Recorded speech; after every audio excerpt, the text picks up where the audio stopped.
José Miguel Wisnik, muito obrigado por estar presente no nosso convite para pensar.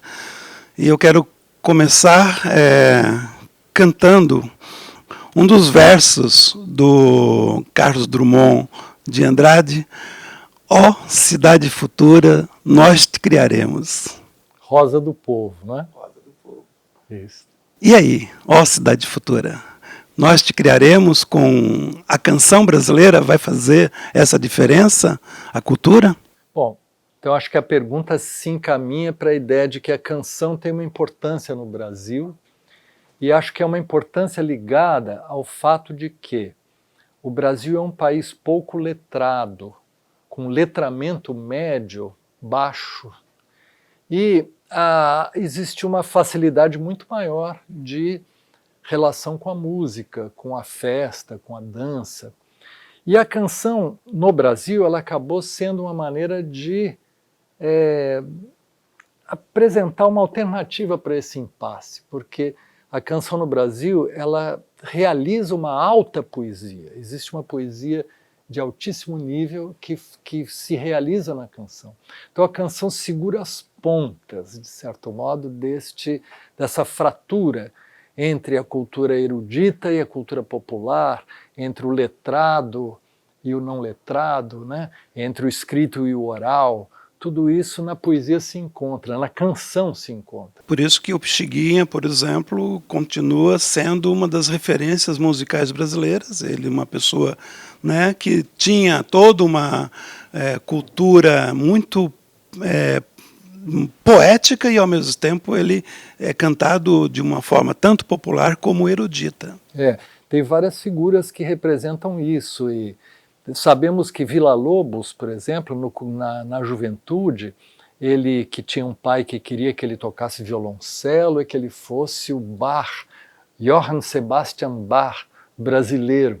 E ele, segundo diz a lenda, ele fugia dessa vigilância do pai e ia tocar com Donga, Pixinguinha, Anacleto de Medeiros, com os seresteiros, com o choro carioca, e a obra do Villa-Lobos ela se abre com os choros e depois as baquianas brasileiras, que são esse encontro. Ernesto Nazaré é um músico que fez Brejeiro, Apanhete Cavaquinho, Odeon, tantas peças que são conhecidas, que são na nossa memória coletiva, e que são feitas por alguém que tocava piano, também tocava Chopin, tocava Beethoven, tocava Schumann, e, portanto, ele já fazia essa relação e esse encontro que, num conto Machado de Assis, um conto de Machado de Assis chamado Um Homem Célebre, ele fala do compositor de polcas de sucesso que, para seu desespero, né, fazia sucesso, porque o que ele queria era tocar as sonatas de Haydn, Mozart e Beethoven e compor uma obra imortal, né? E isso, no fundo, Machado de Assis sacou desde então que no Brasil existia esse duplo desejo, essa convergência estranha entre o erudito e o popular, que na verdade no século XX vai se espraiar e se desembocar na canção.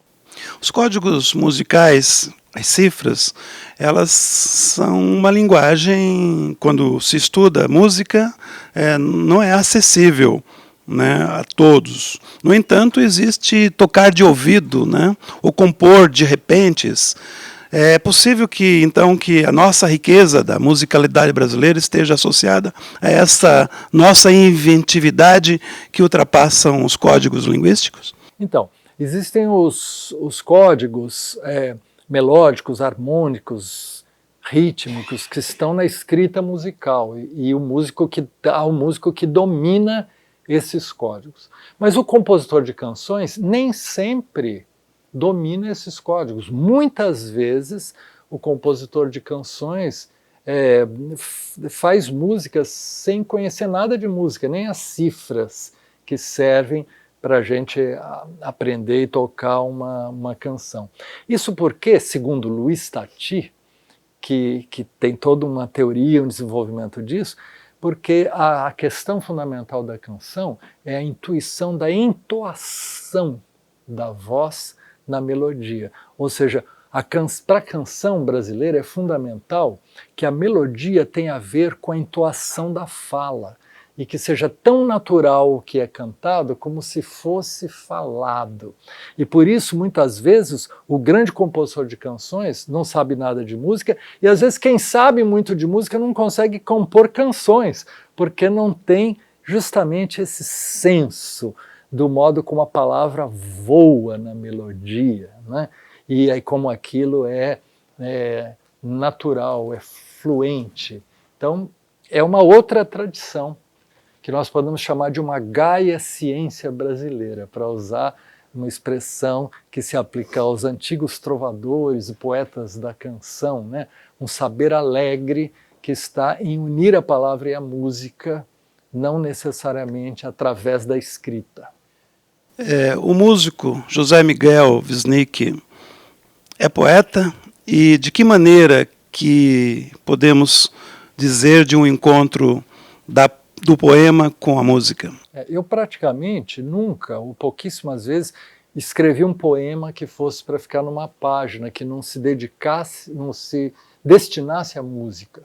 Muitas vezes as letras da música são feitas depois que a melodia já foi feita, e aí a letra vai perseguindo a música, como se fosse assim, a música é um sonho desses que você acorda e não se lembra muito bem. Então parece que a música está dizendo coisas que você se lembra afetivamente, mas você não sabe bem quais são e que você precisa descobrir, uma por uma, as palavras, assim, a conta-gotas, porque é uma coisa muito de precisão, você colocar sílaba por sílaba em cada nota, fazendo com que as palavras entrem ali como se sempre estivessem, como se fosse, no fim das contas, você ouviu e aquilo nasceu junto, uma coisa com a outra e tudo mais.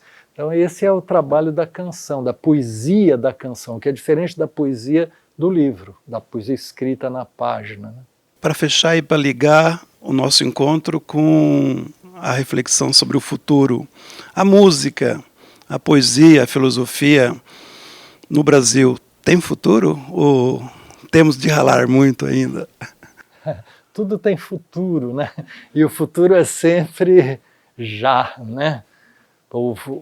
Como diz uma canção do Gilberto Gil, o melhor lugar do mundo é aqui e agora, né?